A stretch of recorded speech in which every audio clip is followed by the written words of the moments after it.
future will bring, no man can say. But one fact is certain. Mankind stands at the crucial crossroads of history, the threshold of a new era, the atomic age.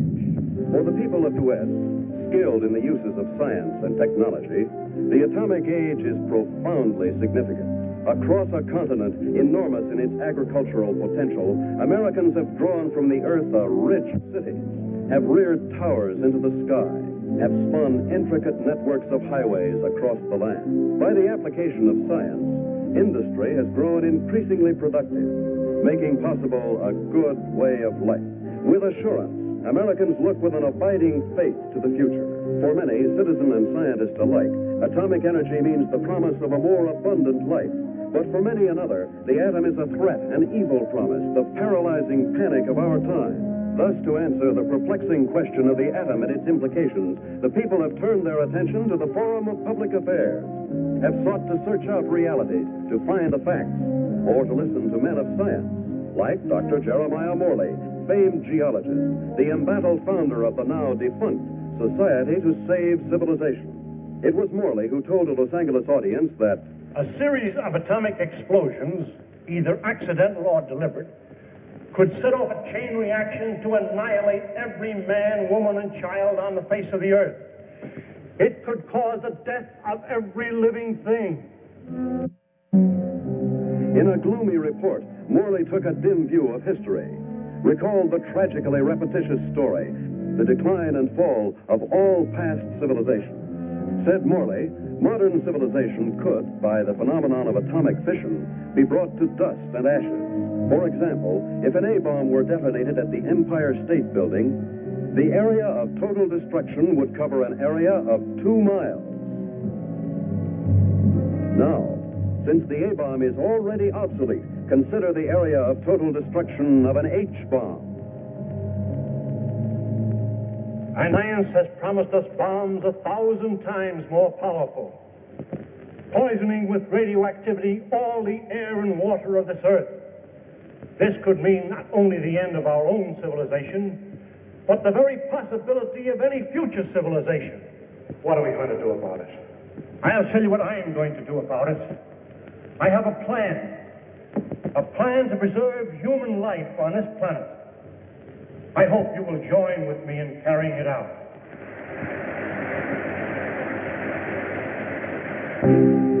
The response to Dr. Morley's appeal was immediate and enthusiastic. The Society to Save Civilization was set up. To its headquarters flocked amateur do-gooders and professional scientists. From them, Morley chose a staff of experts. Dr. Max A. Bauer, eminent geophysicist, ousted by Hitler from the University of Munich in 1933. Dr. James Paxton, metallurgical engineer, twice winner of the McKenna Scientific Award. Joan Lindsay, medical doctor and ardent feminist, who, for her research in biochemistry, was named winner of the annual award by the American Confederation of Women Scientists. Dr. George Coleman, authority on soil conservation. And Andrew Ostengard, sandhog, explosives expert, Marine veteran of World War II.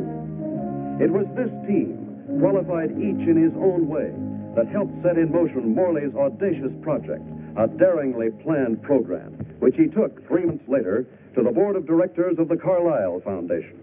And so my colleagues and I believe that humanity can escape annihilation, can find a temporary haven, a promise of hope that, come what may, life can be sustained deep within the earth itself. Far below the surface, we shall seek a natural, geological shelter. We have a team ready for the effort. All we lack are funds. Can we get them from your foundation? Dr. Morley, I believe it would expedite matters if I were to ask the questions. We're a layman, you know. First of all, isn't the inside of the earth solid? The interior of the earth is made up of vast caverns and air pockets, joined by natural avenues leading from the surface. Natural avenues? Funnels and fissures. Such a fissure lies within the world's largest extinct volcano at Mount Nelly. That is where we intend to start our journey. Well, these funnels, how far down do they go? Hundreds of miles, perhaps thousands, to the very core of the Earth. But isn't the inside of the Earth, the very core, a molten, fiery mass? To the contrary. The latest body of theory holds that the inside of a sphere, such as the Earth, is cooler than the temperature at its surface. And how would you traverse these thousands of miles? Dr. Coleman, the perspective drawings, please. This is a cyclotram. A what? It's an amphibious conveyance based on the principles of an ovoidal atmosphere. A what? Like a submarine, with the mobility of a tractor. Its head contains a burrowing device, and its walls can withstand extremes of temperature and pressure. But even with the cyclotram or the bathysphere or the whatnot, how do you know you'll be successful in finding this underground haven? We don't know, but we must try. There is no other alternative, no other cause, no other hope of keeping the spark of life alive. And the cost?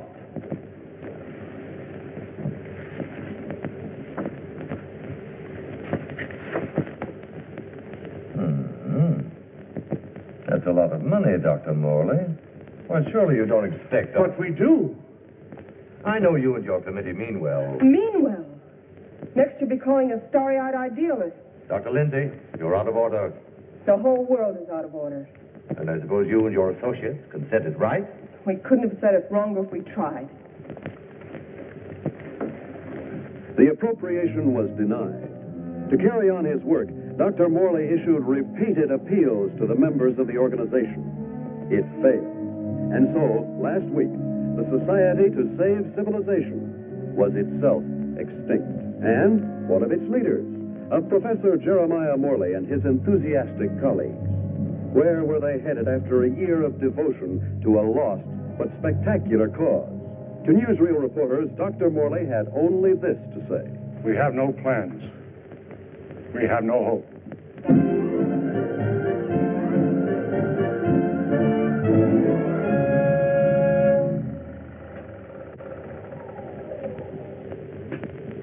Better stand by, Frank. We may want to run that again.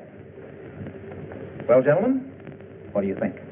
It's like asking a man what he thinks of his own obituary. I thought you'd like to see it, or its release, in case you had any objections. Now he thinks of our objections. You've been crucifying us for a year, Mr. Thompson, in the newspapers you edit, the magazines you publish, and the syndicates you control. And now this newsreel. Just a minute, gentlemen. You seem to have me confused with my father. He dictates the policies of our publications. Like father, like son. Nothing, Dr. Bauer, could be more unscientific. As a matter of fact, my father and I never see eye to eye on anything. So he's the villain of the piece and you are the hero. Quite the contrary. My father has all the virtues of our society. He makes the money, I spend it. It's a large occupation. Oh, I have no occupation. I'm strict. You wouldn't. That idea of yours, Dr. Morley, about exploring the inside of the Earth. You know, I'd like to try that, just for the kicks. I'm sure you wouldn't find it very exciting. Oh, I don't know. Gentlemen, I came here tonight with a proposition. I have some money of my own. I would like to finance your project. Are you serious? Sit down, my boy. There's one stipulation, however. I go with you. And what could you do? I'm afraid you don't realize what you'd be up against. Going 1,000 miles inside the Earth. Just to satisfy a whim? Gentlemen, you act as if the fate of humanity hung upon you granting me this whim.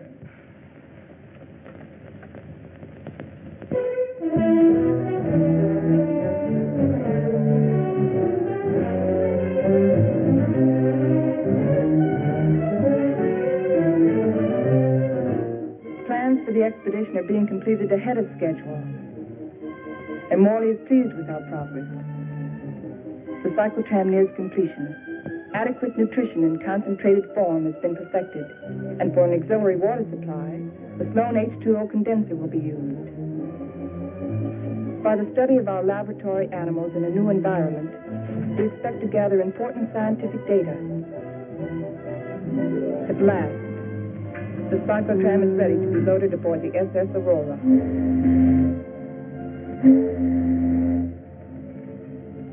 Our destination, the extinct volcano, Mount Nele. where the inside of the earth begins.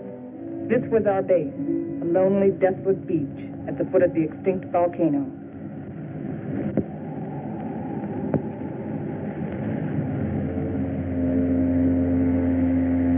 Well, let's go.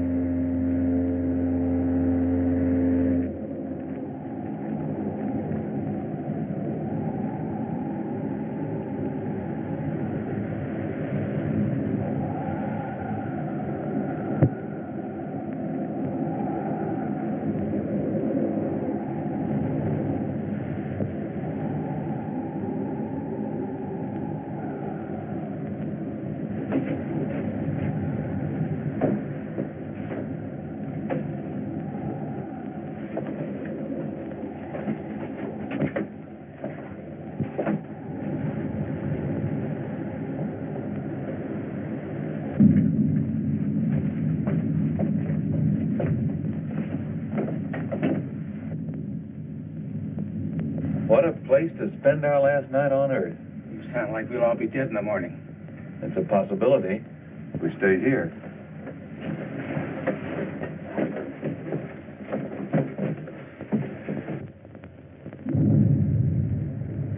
Andy, take the controls. Follow the ridge line. Keep out of the ravines. Descend at an angle of not more than 33 degrees.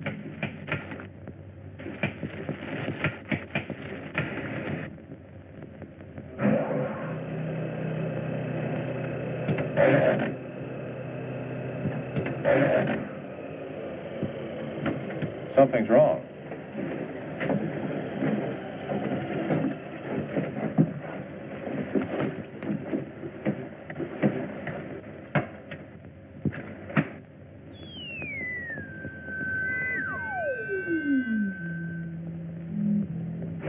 Now try it.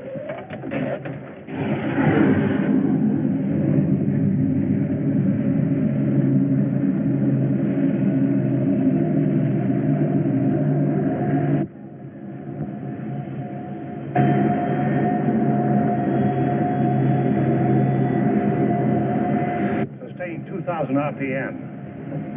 Follow our chart plan, R4. Check.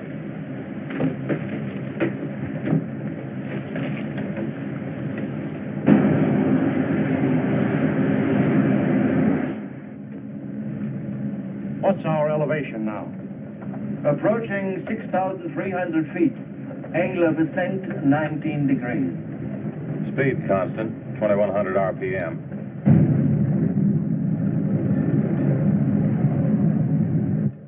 I wonder how long this iron lung is going to hold up. Could still beg out. You can't get rid of me so easily. Give me a reading on the forward rotational unit. We're up to 9,000, climbing at 24 mph. Angle 31 degrees. At that rate, we'll make the summit in 4 hours.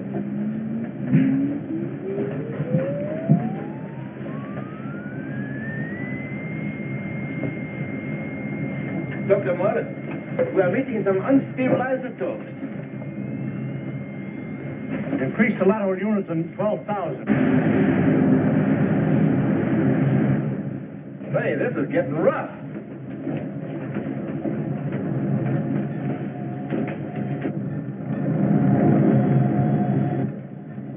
We're approaching position R4.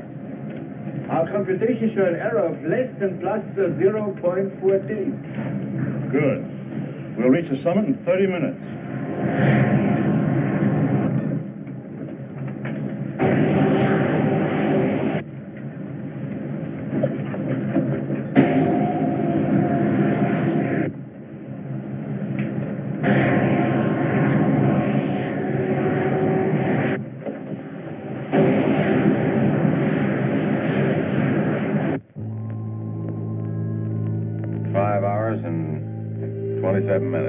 Excellent. 33 minutes ahead of our estimated schedule. We'll make a final check of our position before we enter the crater.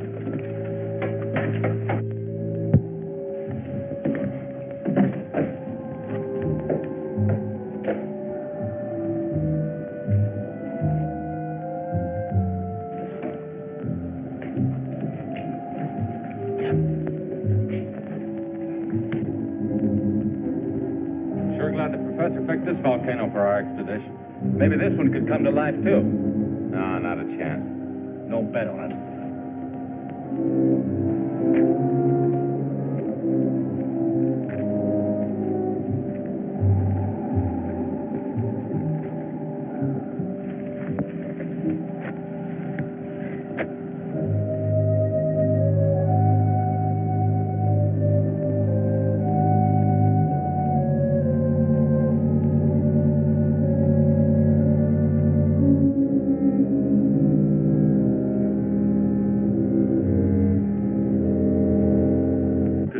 There's no reason for us to wait till dawn. We'll proceed into the crater now.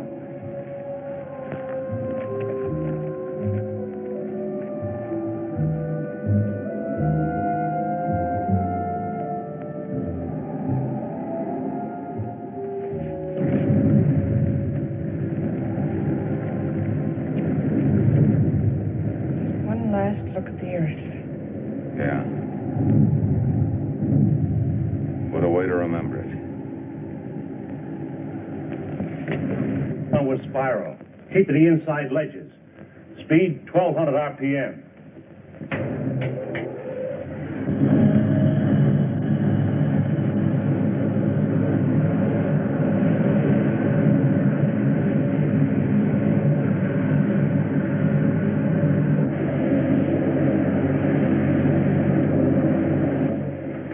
Brother, it's really black out there.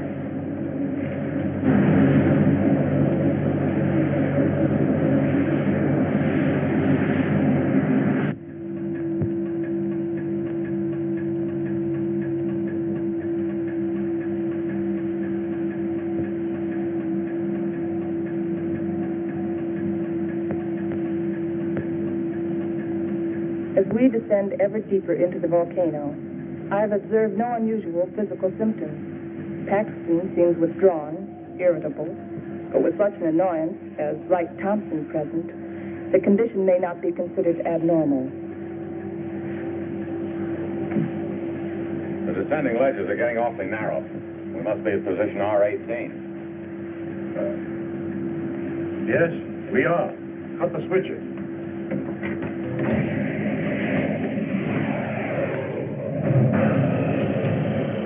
We'll be doing some hiking now.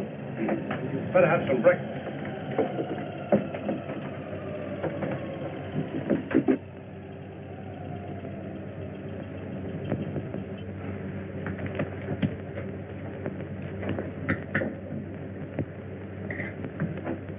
Rise and shine. Morning. How can you tell? Preserved. Breakfast. Well, I've always said there's nothing like starting off a hard day's work than with a good breakfast. Hey, Doc? How would you know? You don't like my kind of guy, do you? Not very much. But I'll make an exception of you. You I don't like a lot. Coleman, take the controls. We'll scout the way on foot for you. Follow on down along the widest ledge.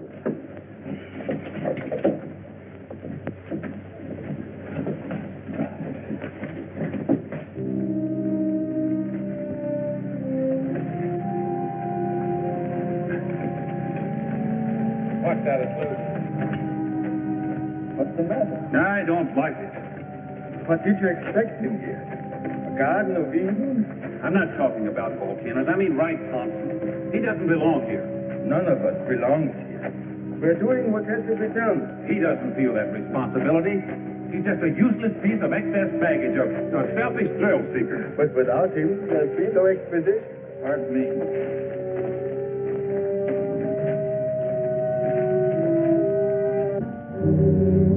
Kind of deep down there, isn't it?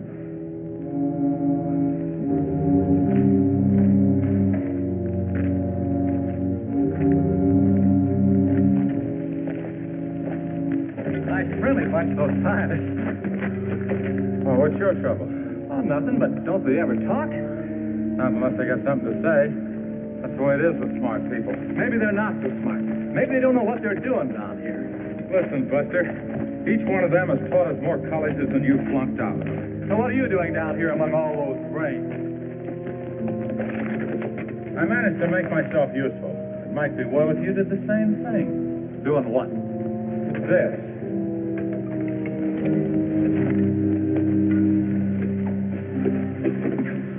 You lead the way for a while.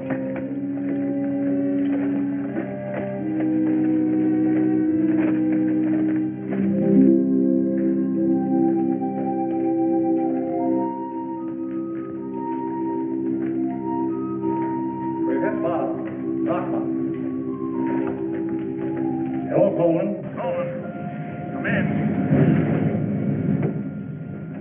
Go ahead. We've reached the end of the channel. Establish our position. Our depth below mean sea level, 2.6 miles.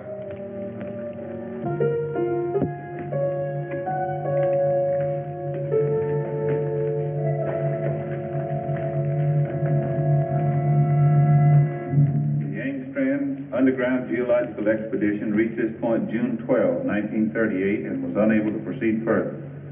Why anyone who follows us should want to go further, we do not know, but we assume that they have good reason for doing so.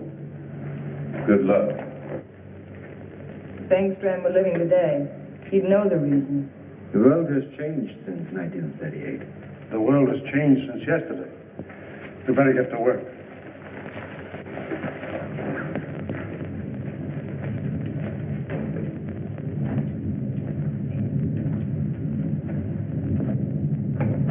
Look!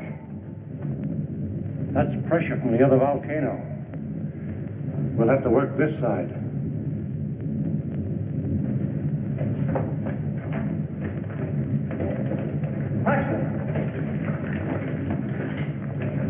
Yes, Dr. Morley?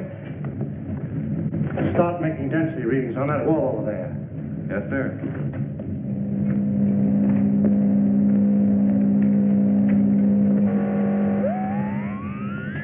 This is it. The point of least resistance. Okay, Andy. I'm ready. We'll all go back to the cyclotram.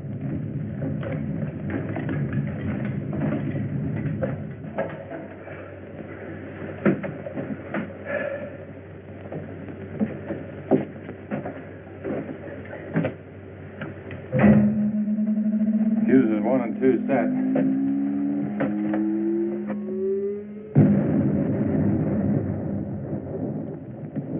I wonder what we'll be running into.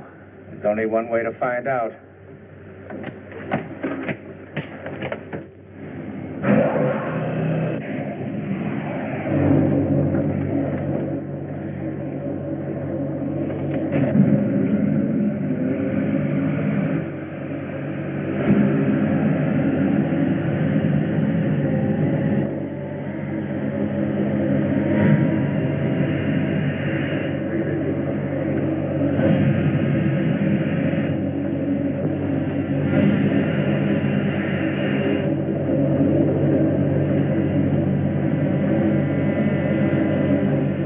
Broken through.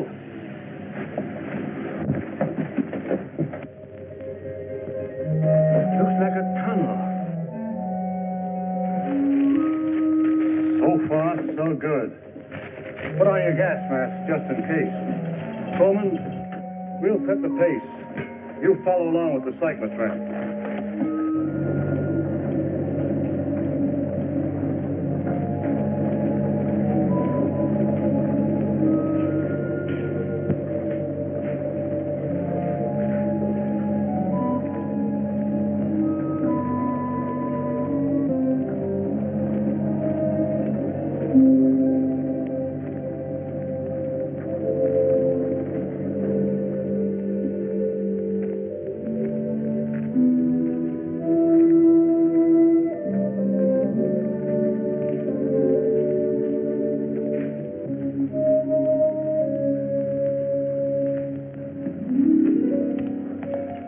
The air is fresh and clear.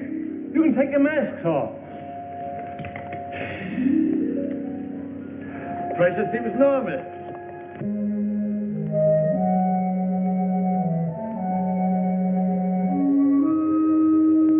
I wonder where it leads. That's exactly what we're going to find out. Lead the way, Andy.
did it all happen?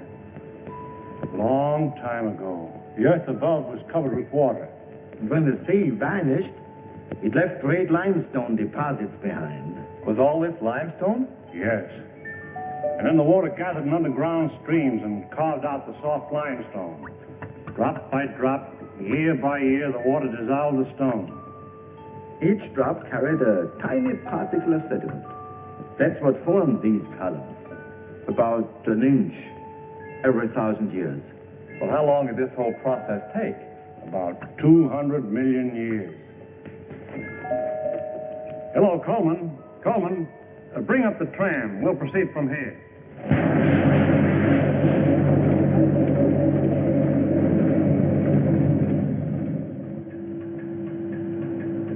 We're down 100 miles. You better pull up.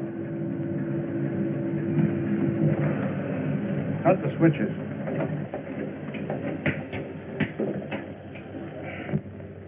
Funny. When we first got here, I felt a sort of exaltation. Now I feel depressed. I don't know why. The oxygen content is adequate. I know.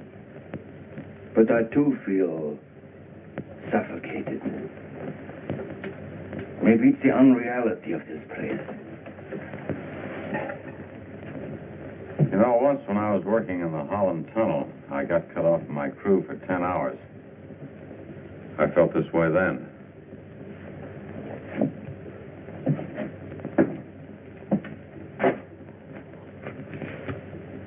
I think I know what it is. It's loneliness. It's a feeling of a person away from people. I felt it on the top of a mountain in Tibet, in a jungle, and on the Arabian desert. It's like the last cord tying you with humanity has been cut. It's more than that. People have dignity only in relation to many other people. Alone, a man is as useless as any rock out there. No, you're both talking nonsense. Nature doesn't influence man. Man influences nature. One man, one strong man, can change nature. Oh, you're wrong, Dr. Paxton. It isn't one man. It's many men working together. Right, teacher? Men together are no more than sheep. One man standing alone leads the way. Then the sheep follow. Please, gentlemen. Well, I'm embarrassed for all of you who call yourselves scientists. Swayed by a self-indulgent young fool. I'm going ahead. I hope that by the time you catch up with me, the atmosphere will have cleared the cobwebs from your brains.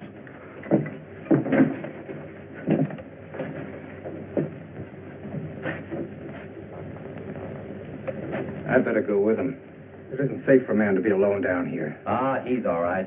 He's the leader type. I'll go with him anyway. There wouldn't be leaders if there weren't sheep like me to be led.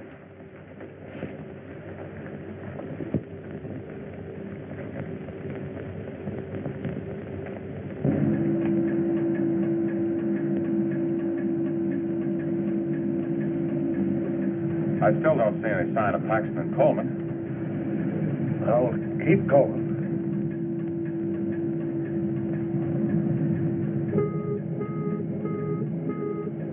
Gas! Gas! Paxton and Coleman.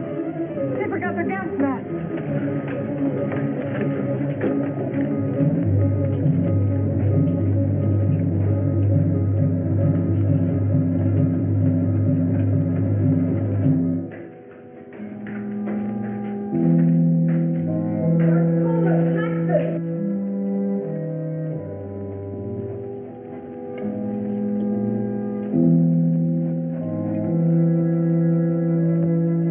There they are!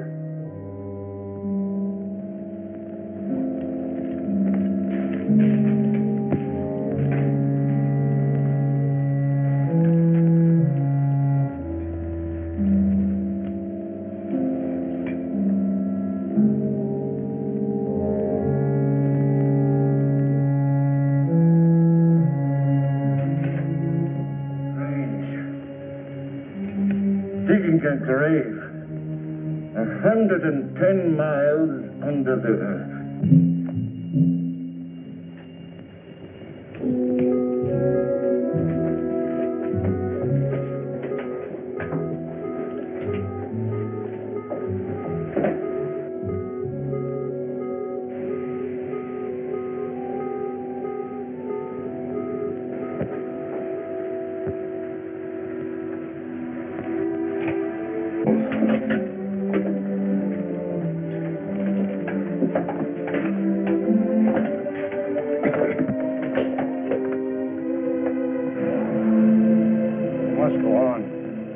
late to turn back now.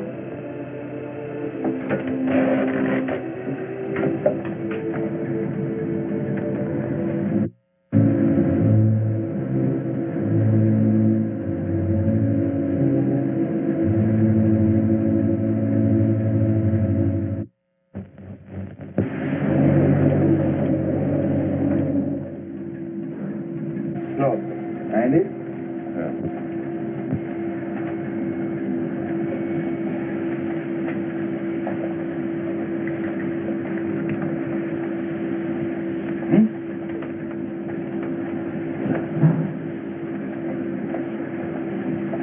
You know, right now I'd give $1,000 for a good hamburger.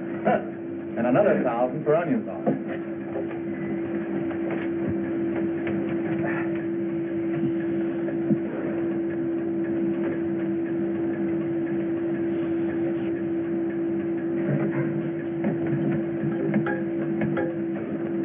Dr. Morley, our water supply is... Cut the switches.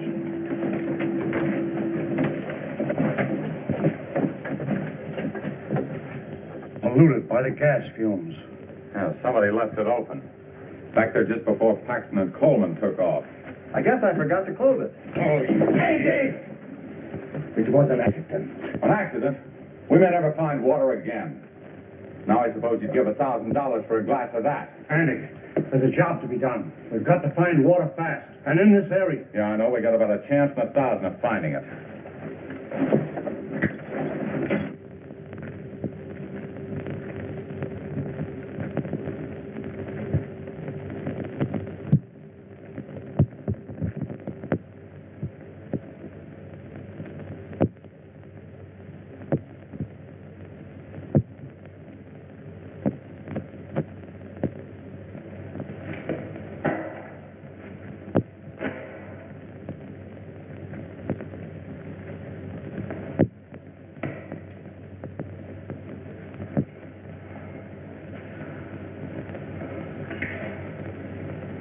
Look, there's Andy.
Thing like this enough to drive a man stark crazy. It's no use. 240 miles inside the earth. Yeah, and no water.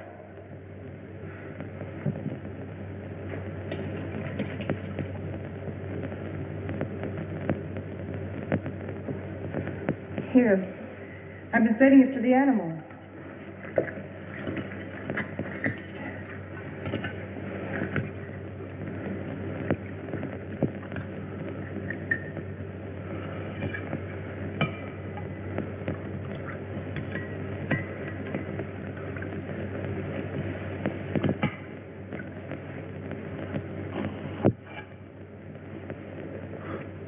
Go ahead. Enjoy yourself. It doesn't cost a cent.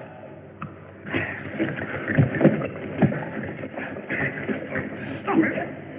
Andy! This is ridiculous. We have something larger at stake than your personal petty feuding. Now, you two can come with us or stay here and kill each other. I'm going out to the Cyclotram. Never mind. I'll go get it.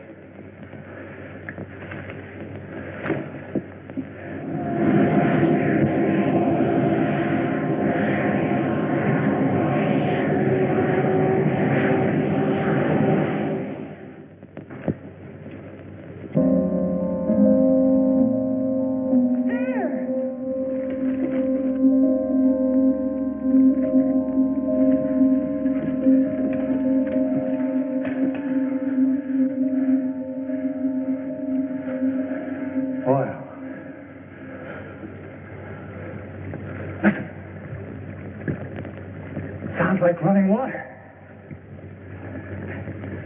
But where is it coming from? It's behind the wall.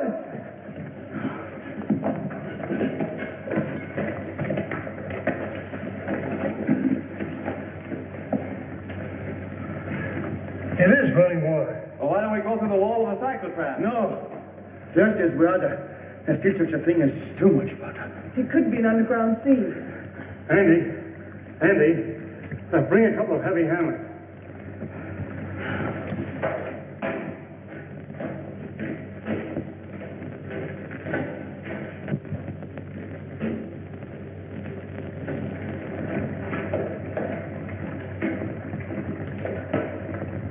What's up, Professor? We think there's water behind that wall. Try breaking it in. Sure.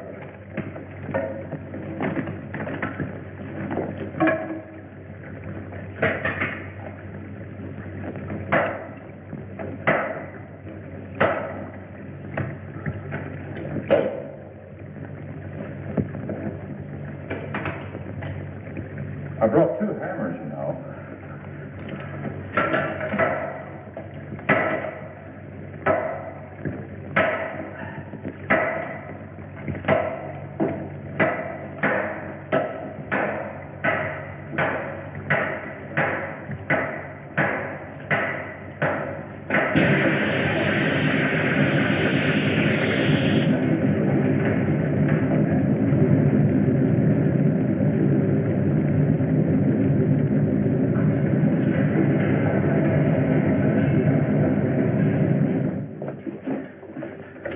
Come in here. Let's take care of that arm.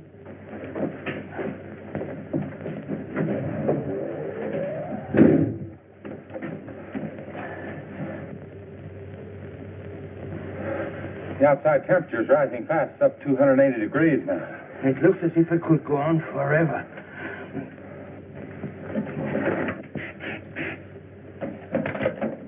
Hold it out there.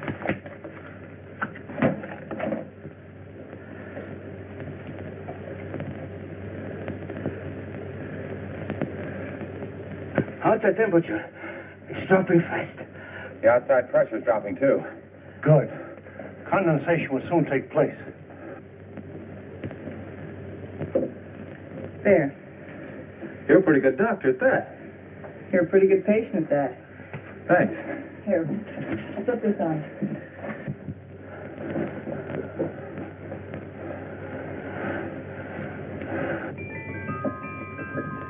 It's water. Look. Look at it. It's water.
What shall we do now? All right, I'll say it. I'll say what's on all of our minds. Don't try to read our minds, Thompson. Just speak for yourself. And I say, let's go back. And I say go on. But look at Joe. We've gotten nowhere. Deeper and deeper into nowhere. We've failed. Would our failure be any less if we turn back now? Our chances of living would be greater. If we go on, we're dead. Dead is Paxton and Coleman. That's a chance we have to take. The stakes are high, higher than our lives. They involve the life and death of all mankind. That's a great speech, but I won't buy it. All right. Let's put it to a vote. Thompson? Go back. Andy? Go on. Bauer?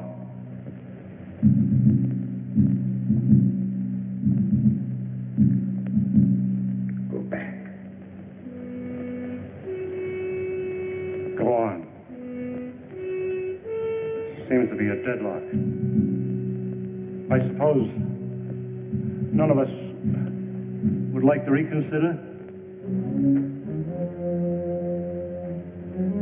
Doesn't woman suffrage count here? What do you say, Joan? I say go on, and let's not waste any more time about it.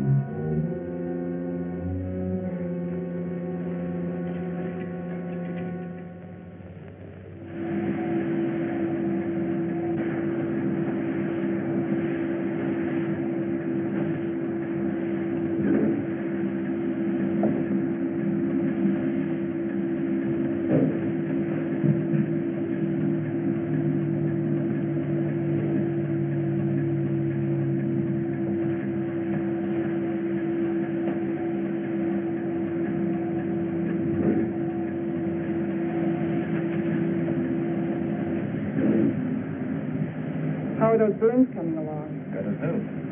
How are you, Doc? Oh, I'll get by. Here. What's it for? Does it have to be for something? Does everything have to be functional? It's a good luck ring. Saved my life in Tibet. Here, take it. Why give it to me? Haven't you ever been romanced before? Not 900 miles below sea level. Then it's about time. If there were any flowers around here, I'd pick them for you. There's a highly scientific theory which states that if any man and any woman are cast away anywhere for any length of time, sooner or later they think they were in love. That's what's happened to you. If that theory has any value, it should apply to you. Does it? No. Well, I guess I need a little more time. We'll talk about it later.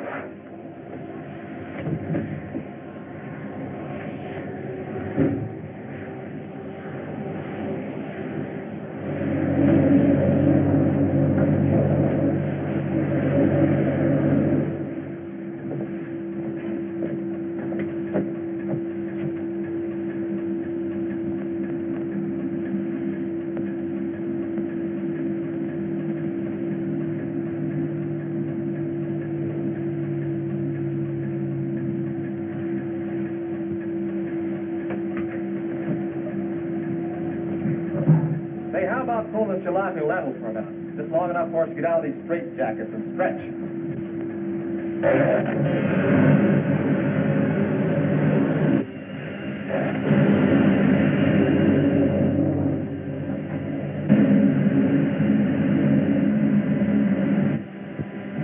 How much longer is it going to be like this?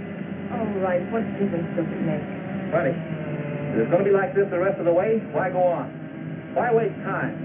That shouldn't make any difference to you. You've never done anything but waste time. Listen, you meathead. Just because you're a sandhog that likes to go grubbing around in the ground, And you're a mountain goat with his head in the clouds. Stop it, both of you! I say enough of this. What happened? I don't know. It struck water.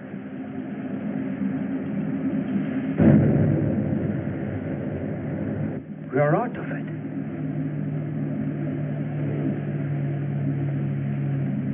This might be what we're looking for. Let's make a landing and explore the area.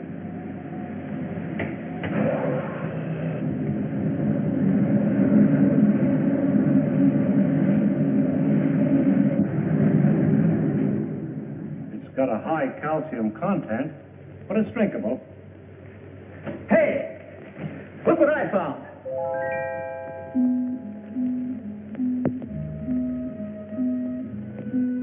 They're cave pearls. Cave pearls? How much they worth? Calcium carbonate. Calcium carbonate. Well, how about this? Sulfate of lime. Plaster of Paris. Professor, you take the romance out of everything. Here you are, Doc. 2 souvenirs from Haiti, vacation land of the underworld. Thank you. Back home, I'll be the envy of every kid on the block. I'm not so sure, Joe. Take a cave pearl into the sunlight, turns gray and ugly. And the flowers? It'll crumble to dust. Hey, Professor, how about these fish? It's a rare species. They're edible, though. They have no eyes. I think I'll stick to pills. They lost their eyes 10 million years ago.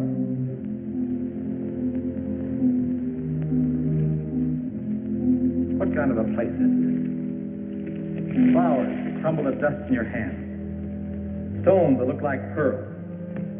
Fish without eyes. Nature's sure a practical joker. I suppose you could have done better? 10 million years, I couldn't have done worse. Morley believes this is the shelter we've been searching for. A valley of shadows, where life can be sustained. A shelter for humanity. And yet our morale is very low. What do we want? A ray or two of sunshine? A change of seasons? Starry nights? In this graveyard, Morley thinks We can build a new life right here. You mean this is what we're looking for? You'll get used to it. Well, who wants to get used to it? why don't we go on a little further? But we've come 1,100 miles already. How can you measure what we've been through in miles? I say let's go back or go on. But this is no place. What is your wish? We've come so far, let's go on.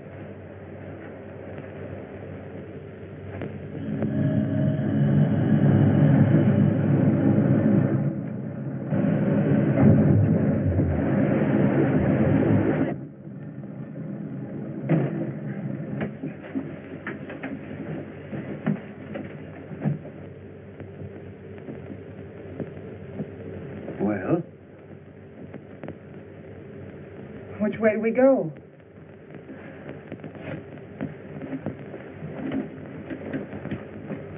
I suppose we'll have to explore both channels. I'll take the right one. Right? You take the other. Why me? I'll tell you why. I'm sick of taking your orders.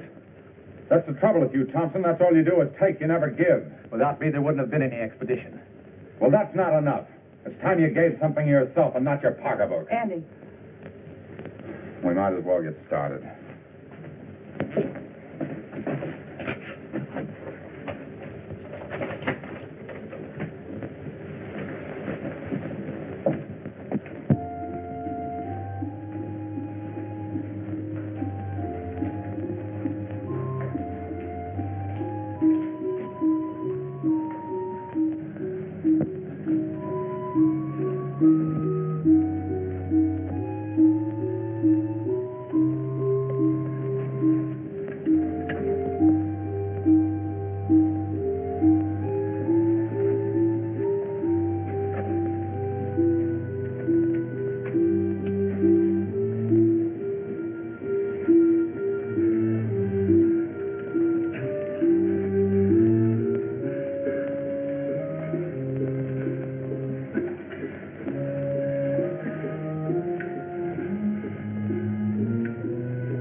supposed to be taking it easy. Try to get some rest. Listen to me, Wright. You've been like this for days. How long can you keep it up? He didn't like me any more than I liked him. Yet he saved my life. It doesn't help brooding over it. But he died saving my life. He did what he believed was right.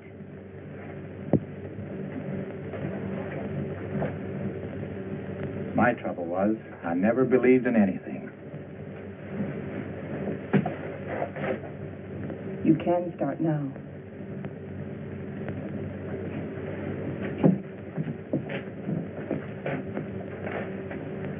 Morley wants to go back to that Valley of the Shadows he liked so much.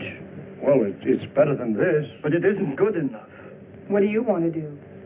I too want to go back, but all the way back. Now that Andy's dead. Now that Andy is dead, we've got to go on. We've got to, until we find what we're after. If we fail, then we can talk about going back.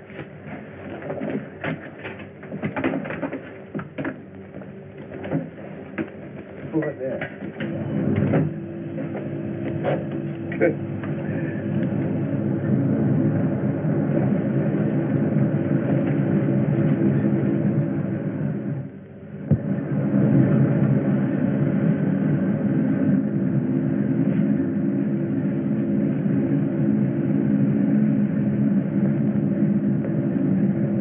This must be a continuation of the other river.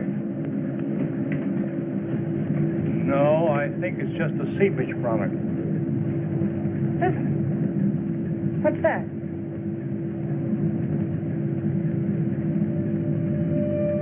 Look, It's like daylight.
Discovered a vast and radiant cavern deep within the earth.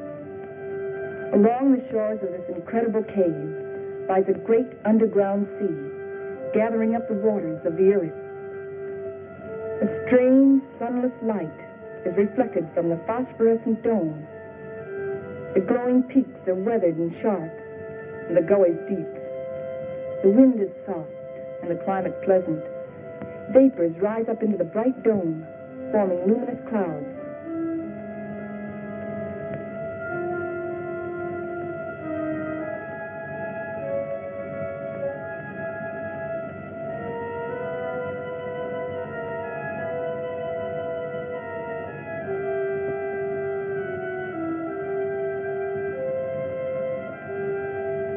The area is rich in chemical resources. That means power and industry, according to Bauer. And Wright says a real estate boom is on.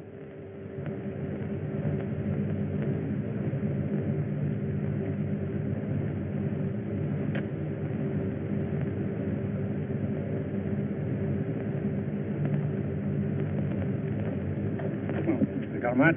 Sure.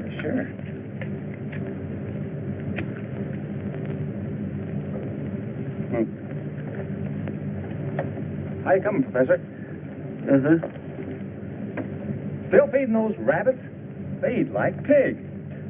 Small wonder. They're expecting in a couple of weeks. All the rabbits? No, silly, just the lady rabbit. Tell me more. Here, make yourself useful. Get some more water. Explorations and surveys of the surrounding area continue. Morley and Thompson have set out toward the southeast to investigate the land and its potentialities.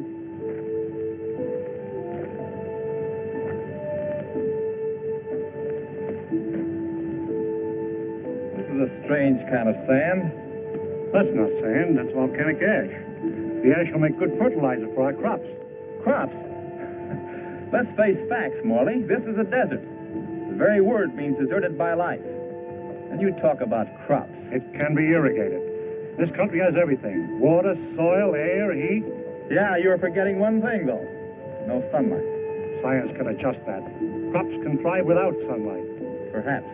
But can we?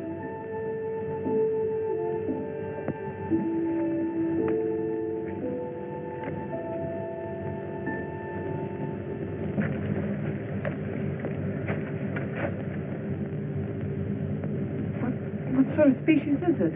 It's the fossil remains of a species of lungfish. He breathed by means of both lungs and gills. When he came out of the sea 400 million years ago, he was the ruler of the animal kingdom. With his lungs, he was a pioneer in a new way of life. How did they become extinct? Like some of us on Earth, they seem to hurry the process of extinction. Let's get out of here.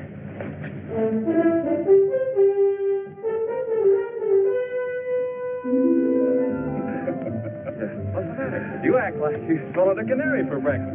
This is the day, right? This is what day?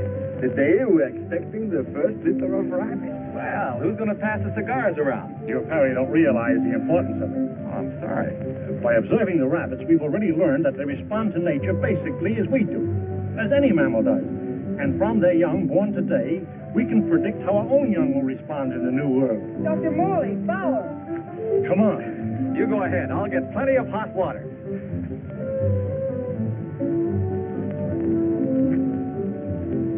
Well, how many boy rabbits and how many girl rabbits, huh?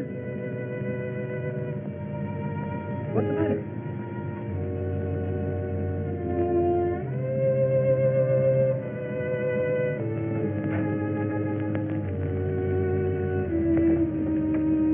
Joan, what's the matter? They're dead. They're all born dead.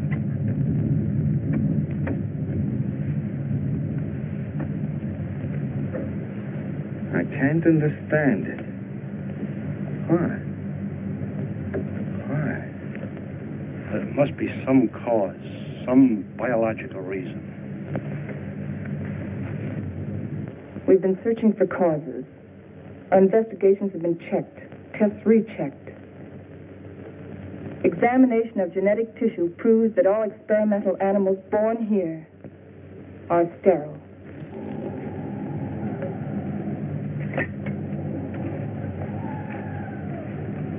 You know what this means? This new world. A haven for the dead. This is the end of the line. Now we know that the human race cannot reproduce itself in this underworld region. It appears our mission is a failure. Then we can't stay here. At least one generation could. And after that, what?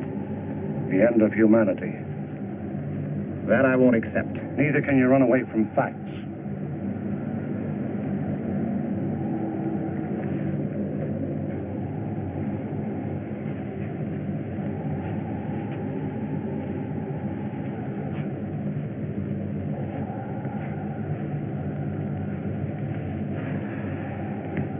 I've always run away. Climbing mountains. Trying to prove something. I don't know what. I too ran away instead of fighting. And now I've run away again. And I was always afraid I couldn't compete in a man's world. I think I want to go back and try again. Go back to what? To a world bent on self-destruction? We can live the rest of our lives here in peace. Morley, you're wrong. This isn't peace. This is a resting place for the living dead. I don't believe it's the end of the world. I don't believe it's the end of mankind. You're young. You don't know. I've lived through the terrors of 2 great wars. I've had enough.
Something's wrong. Something's pulling us down.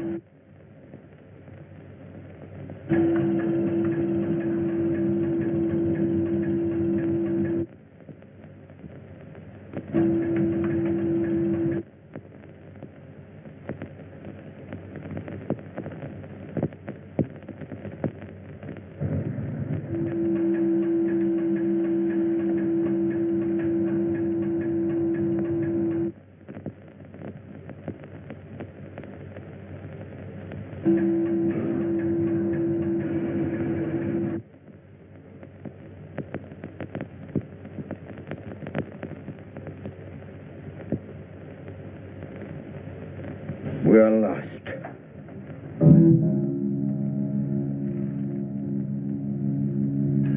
We're in a blind alley. Ever since we started, we've been in a blind alley. We can't bury ourselves in the earth and expect to live. Maybe that's the secret. Morley understood. Strange. We didn't know it before. I used to be afraid of death. I was afraid of life.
We're above the level of the underground sea.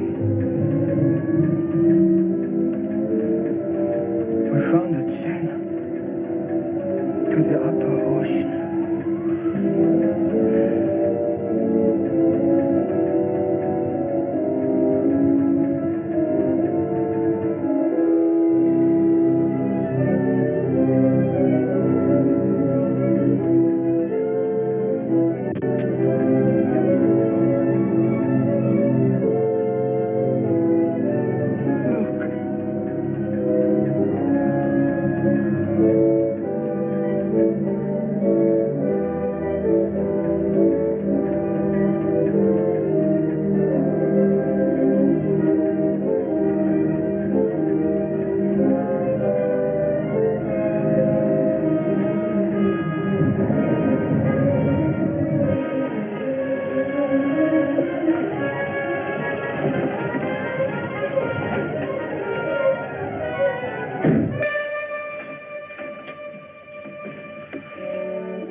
On that island. People. I feel like I'll live forever.